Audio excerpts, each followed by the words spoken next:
A woman was certain that her husband was cheating on her with their live-in maid, so she decided to set a trap. One day she sent the maid to her home for the weekend and didn't tell her husband about it. That night when she went to bed with her husband, he got up in the middle of the night with the usual excuse that he had to go to the washroom to relieve himself. The wife immediately went to the maid's bedroom, climbed onto the maid's bed, and switched off the light. Very silently he came in, climbed on top of her, and made passionate love to her. When he finished making love to her, she said to him, "I bet you didn't expect me to be here on the maid's bed, did you?" "No, ma'am," replied the gardener. Two old guys were sitting on a bus bench when a good-looking young blonde in a short skirt got off. One old guy says to the other, "Boy, I sure would like to get a piece of that." The other old guy replies, "Yeah, me too, but mine just doesn't work anymore." The first guy says, "Don't you know how to keep that thing working?"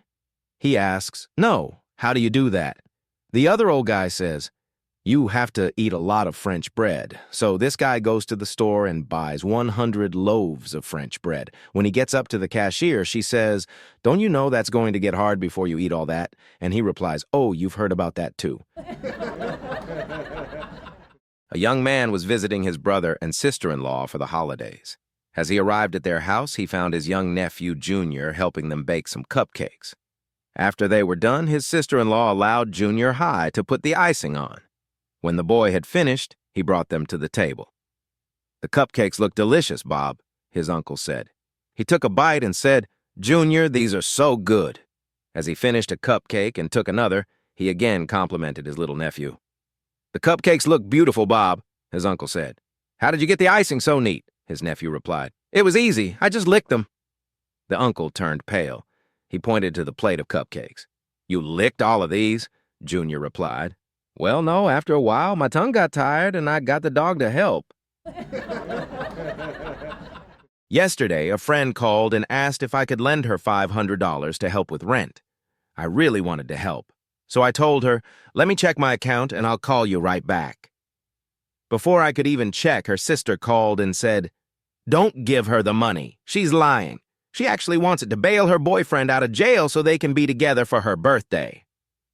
I thought about it for a moment, and then decided to go ahead and give her the $500 anyway. A few minutes ago, she called me from jail, crying and screaming, "Why did you give me counterfeit money?" I calmly replied, "So you and your man could be together for your birthday." A third-grade teacher was having a tough time with a boy in her class. "Teacher, I should be in the fourth grade. I'm smarter than my sister, and she's in fourth," the boy insisted. The teacher, tired of arguing, took him to the principal. The principal decided to test him with a few fourth-grade questions. Principal: "What is 3 plus 3? Boy: 6. Principal: "What is 6 plus 6? Boy: 12.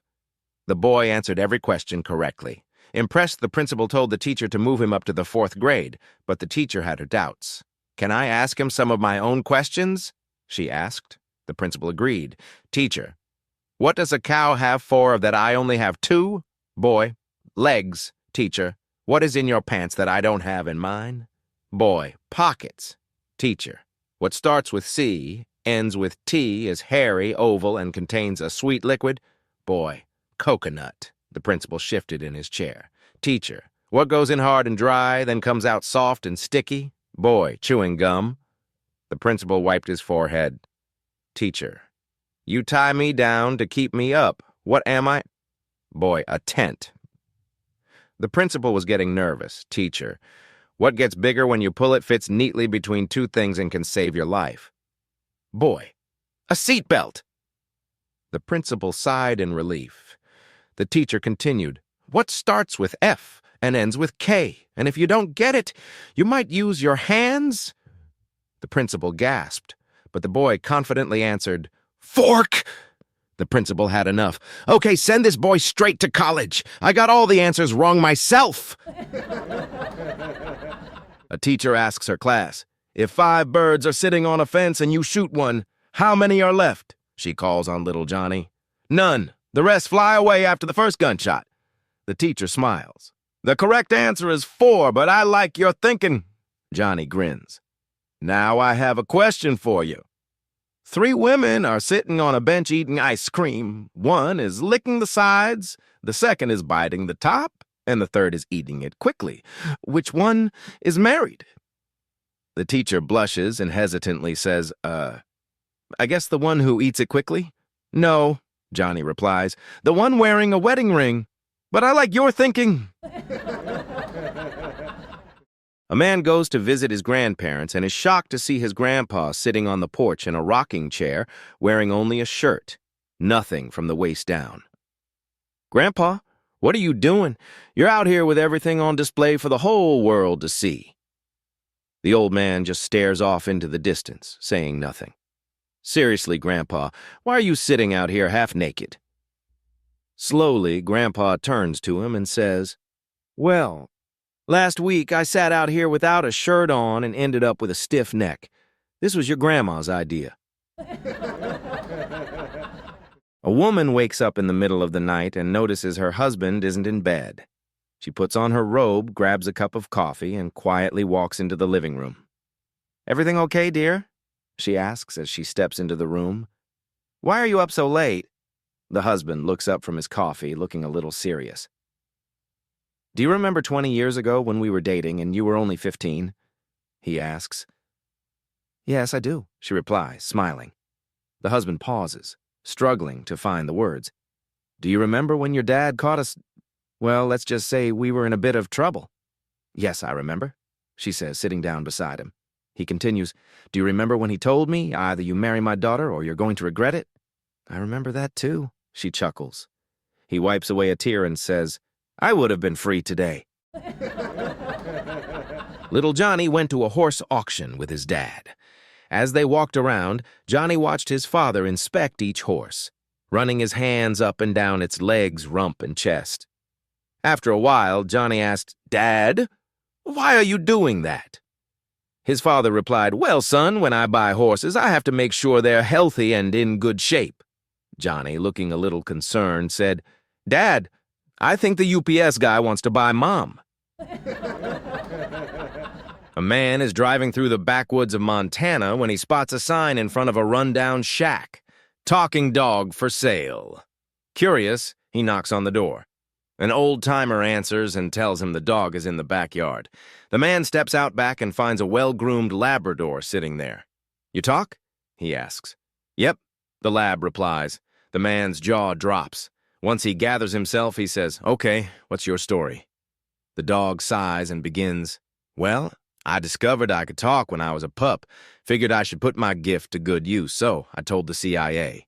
They immediately recruited me, and before I knew it, I was flying all over the world, sitting in rooms with world leaders and spies. Nobody ever suspected a dog could be eavesdropping.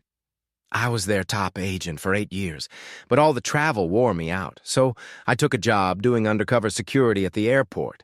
I sniffed out smugglers, exposed criminals, and even earned a few medals. Then I met the love of my life, settled down, had a bunch of puppies, and retired. Now I just take it easy. The man is stunned. He hurries back inside and asks the owner, How much for the dog? $10, the old man says. $10? This dog is incredible. Why so cheap? The owner shakes his head. Because he's a liar. He's never left the yard. A happily married couple had only one major issue in their relationship, the husband's morning routine of farting like a foghorn. Every day, his wife would wake up to the thunderous blasts, gasping for air as the noxious fumes made her eyes water. Please, for the love of all things holy, stop, she begged him daily. I can't help it, he'd say. It's totally natural, she warned him. One day you're going to blow your guts out. The years rolled by, and so did his morning explosions. Then came Christmas morning. As the wife was preparing the turkey, she stared at the pile of innards, gizzard, liver, neck, and all, and a brilliantly wicked idea struck her. She crept upstairs where her husband was still snoozing, gently pulled back the covers, and ever so carefully tipped the entire bowl of turkey guts into his underwear before tucking him back in. A while later, the house shook with his usual morning eruption. Only this time, it was followed by a blood-curdling scream. The sound of frantic footsteps pounded toward the bathroom. The wife collapsed on the floor, laughing so hard she could barely breathe. 20 minutes later, the husband emerged, pale as a ghost, in his now blood-streaked underwear. His face was a mask of horror. Trying to keep a straight face, his wife asked, "What happened?" He gulped. "Honey, you were right. All these years, you warned me, but I never listened." "What do you mean?" she asked, barely holding it together. "Well, it finally happened. I farted my guts out."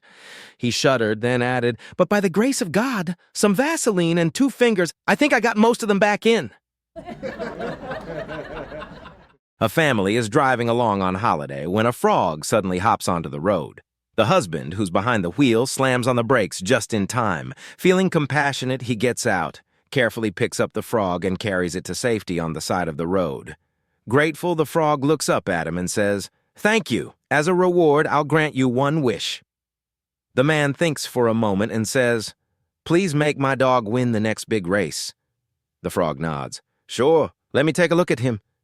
The car door opens and out limps the dog on 3 legs, waddling under its own weight, barely managing to move. The frog stares, blinks, takes a deep breath, then says, "Listen, this might be a bit beyond my skill set.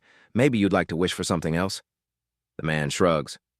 "All right, then make my wife win the next beauty contest in town."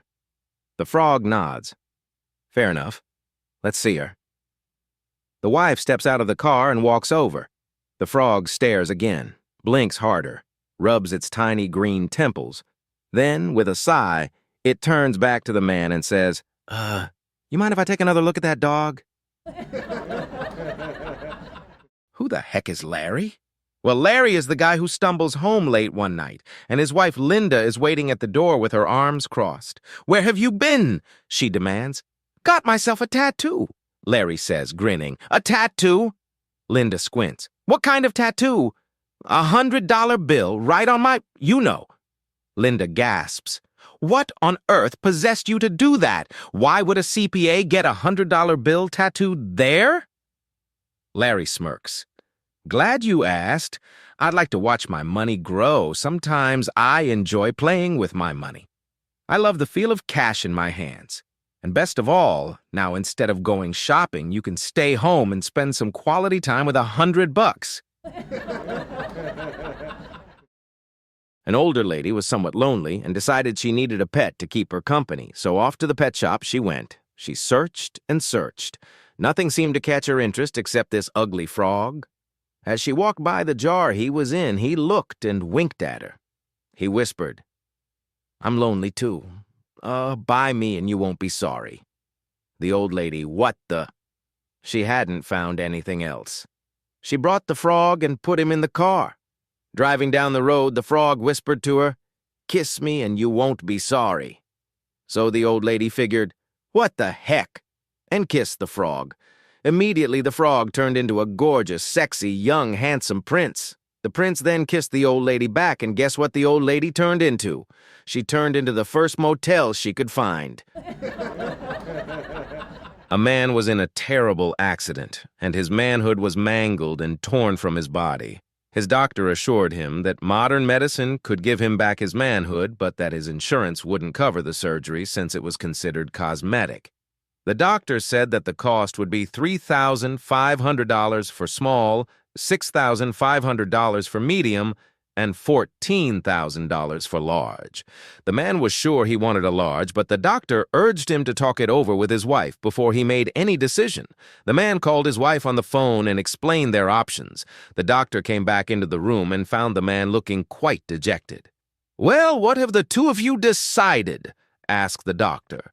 The man answered, "She'd rather remodel the kitchen." I patted my pockets, no keys. Panic set in, then it hit me. I must have left them in the car. Heart pounding, I bolted to the parking lot. My husband always scolds me for leaving my keys in the ignition, saying, "One day, someone's gonna steal that car." Well, guess what? He was right. The car was gone, vanished. Frantically, I called the police. "I left my keys in the car, and now it's stolen," I confessed, feeling like the world's biggest fool. Then came the hardest call of all, to my husband. "Honey, yeah, I left my keys in the car and—" I took a deep breath. "It's been stolen." Silence.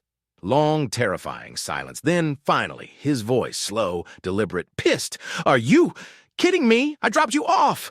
My heart stopped. Oh, now I was the fool. Embarrassed, I mumbled, "Can you come get me?"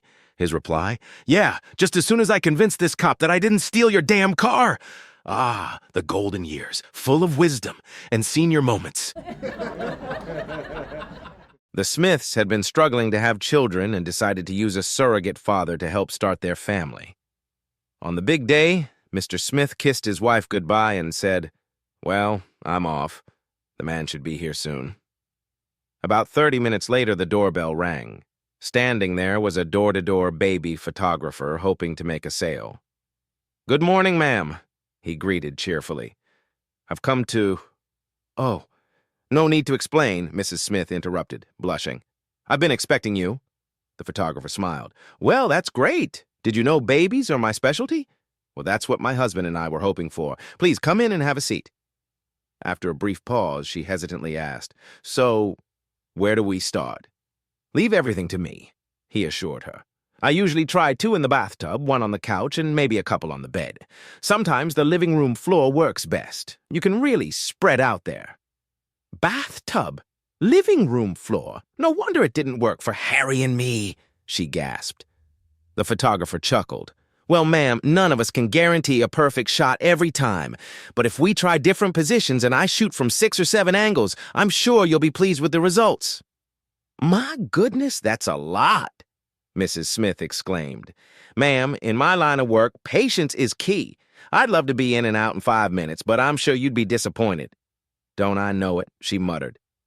The photographer opened his briefcase and pulled out a portfolio of baby pictures.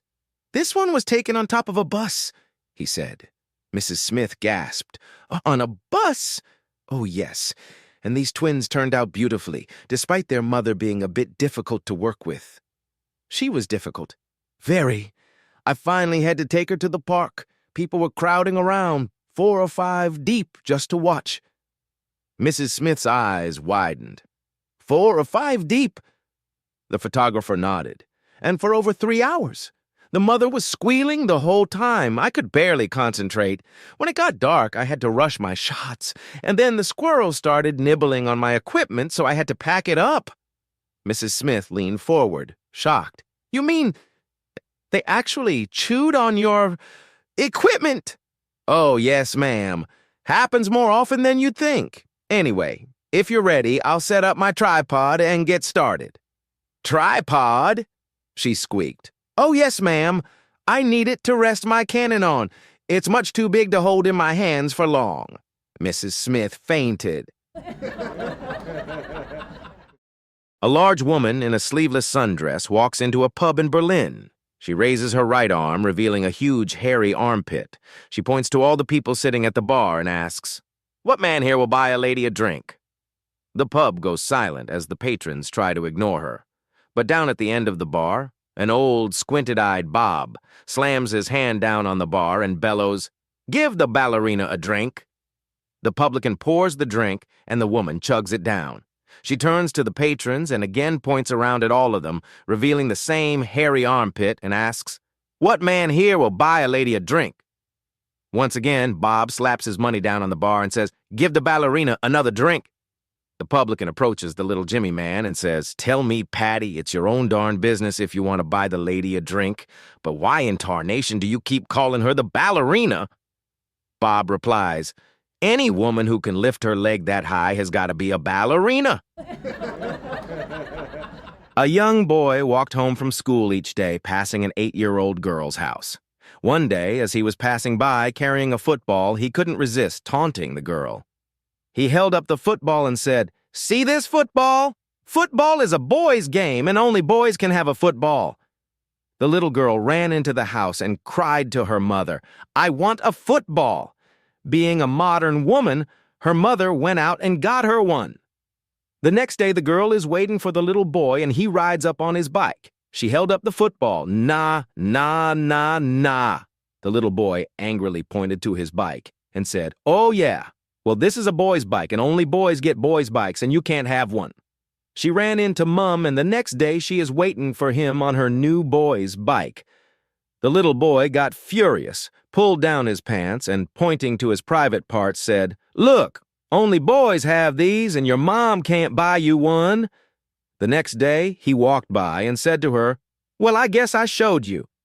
To which she promptly pulled up her dress, pointed to her parts, and proclaimed, "My mother tells me that as long as I have one of these, I can have as many of those as I want."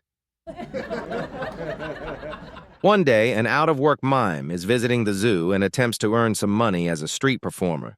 However, as soon as he starts to draw a crowd, the zookeeper grabs him and forcefully drags him into his office.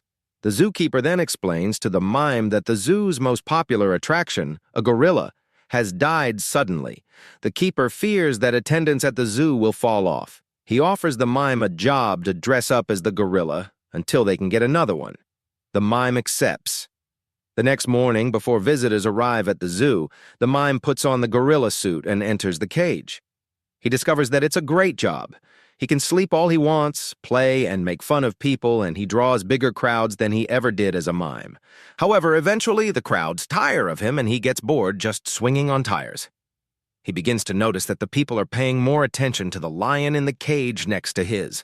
Not about to lose the attention of the adoring crowd, he climbs to the top of his cage, crawls across a partition, and dangles from the top to the lion's cage. Of course, this makes the lion furious, but the crowd loves it. At the end of the day, the zookeeper comes and gives the mime a raise for being such a good attraction as a gorilla. Well, this goes on for some time. The mime keeps taunting the lion. The crowds grow larger and his salary keeps going up. Then one terrible day, when he is dangling over the furious lion, he slips and falls. The mime is terrified. The lion gathers itself and prepares to pounce. The mime is so scared that he begins to run round and round the cage with the lion close behind. Finally, the mime starts screaming and yelling, "Help! Help me!" But the lion is quick and pounces. The mime soon finds himself flat on his back looking up at the angry lion when he suddenly hears the lion whisper, "Shut up, you idiot! You want to get us both fired!" A farmer had just gotten a new rooster for his hens, and the old rooster of many years was worried he would be replaced. However, he had a cunning plan on dealing with this young rival. He went up to the new rooster and said, "Right, I'll make you a deal. Let's race for the hens, one lap around the farmhouse. You win, I leave. I win, you leave." The new rooster, being much younger, clearly could see that he would easily beat this old-timer entirely and agreed. "However," the old rooster added, "since I'm obviously much older, you must wait until I've completed half of the lap before starting, so that I have a fair chance." The younger rooster knew that even with that advantage, it was a shoo-in, so he agreed. The race started, and the older rooster set off. By the halfway mark, he was already huffing and puffing, feeling his age. The younger rooster sped off like a rocket and was quickly catching up. By the time the older rooster was at the three-quarter mark, he was almost out of breath, heaving desperately. The younger rooster was coming up right behind him and was seconds away from beating him. When suddenly, bam! The farmer's shotgun rang out. The new rooster collapsed into a bloody heap of feathers. "Darn!" The farmer sighed. "Third gay rooster this month." A man was hunting when a gust of wind blew, the gun fell over and discharged, shooting him in the genitals. Several hours later, lying in a hospital bed, he was approached by his doctor. "Well, sir, I have some good news and some bad news. The good news is that you're going to be okay. The damage was local to your groin, there was very little internal damage, and we were able to remove all of the buckshot." "What's the bad news?" asked the hunter. "The bad news is that there was some pretty extensive buckshot damage done to your penis, which left quite a few holes in it. I'm going to have to refer you to my sister." "Well, I guess that isn't too bad," the hunter replied. "Is your sister a plastic surgeon?" "Not exactly," answered the doctor. "She's a flute player in the Boston Symphony Orchestra. She's going to teach you where to put your fingers so you don't piss in your eye." An elderly couple was driving across the country. The wife was driving when she got pulled over by the highway patrol. The officer said, "Ma'am, did you know you were speeding?" The woman, hard of hearing, turns to her husband and asks, "What did he say?" The old man yells, "He says you were speeding." The patrolman says, "May I see your license?" The woman turns to her husband and asks again, "What did he say?" The old man yells, "He wants to see your license." The woman gave the officer her license. The patrolman says, "I see you are from Arkansas. I spent some time there once and went on a blind date with the ugliest woman I've ever seen." The woman turned to her husband and asked, "What did he say?" And the old man yells, "He said he knows your mother." There were two nuns. One of them was known as Sister Mathematical, and the other was known as Sister Logical. It was getting dark, and they were still far from the convent. Sister Mathematical, "Have you noticed that a man has been following us for the past 38.5 minutes? I wonder what he wants." Sister Logical, "It's logical. He wants to make love to us." Sister Mathematical, "Oh no, at this rate, he'll reach us in 15 minutes at most. What can we do?" Sister Logical, "The only logical thing to do, of course, is to walk faster. A little while later—" Sister Mathematical, "It's not working." Sister Logical, "Of course it's not. The man did the only logical thing. He started walking faster too." Sister Mathematical, "So what shall we do? At this rate, he'll reach us in 1 minute." Sister Logical, "The only logical thing we can do is split. You go that way and I'll go this way. He can't follow us both." So the man decided to follow Sister Logical. Sister Mathematical arrives at the convent and is worried about what has happened to Sister Logical. Then Sister Logical arrives. "Sister Mathematical, Sister Logical, thank God you're here. Tell me what happened." Sister Logical, "The only logical thing happened. The man couldn't follow us both, so he followed me." Sister Mathematical, yes, but what happened then?" Sister Logical, "The only logical thing happened. I started to run as fast as I could, and he started to run as fast as he could." Sister Mathematical, "And?" Sister Logical, "The only logical thing happened. He reached me." Sister Mathematical, "Oh dear, what did you do?" Sister Logical, "The only logical thing to do. I lifted my dress." Sister Mathematical, "Oh, sister, what did the man do?" Sister Logical, "The only logical thing, he pulled down his pants." Sister Mathematical, "Oh no, what happened then?" Sister Logical, "Isn't it logical, sister? A nun with her dress up can run faster than a man with his pants down." 3 house pets, a golden retriever, a parakeet, and a cat all die and go to heaven. As with all the good animals, God decides to have a personal discussion with each one to see where they will stay in heaven. God turns to the dog and says, "The book of life indicates that you have been a very good boy. But tell me, in your own words, what are your ultimate principles? What do you believe in?" The dog says, "I believe in loyalty, companionship, and love. I have been a cherished part of my owner's family for many years." God smiles. "Truly you have a pure and loving heart. You shall sit at my right hand." He then turns to the parakeet. "What do you believe in?" "I believe in color, flamboyance, and music." The parakeet says, "For many years I have displayed my beautiful feathers and filled my owner's house with song. Your beauty is truly magnificent," God says, "and your song shall echo through the universe. You shall sit at my left." God finally turns to the house cat. "And you, majestic little predator, what do you believe in?" The cat lazily surveys God's throne and says, "I believe you are in my seat." John went to visit his 90-year-old grandfather in a very secluded rural area of Saskatchewan.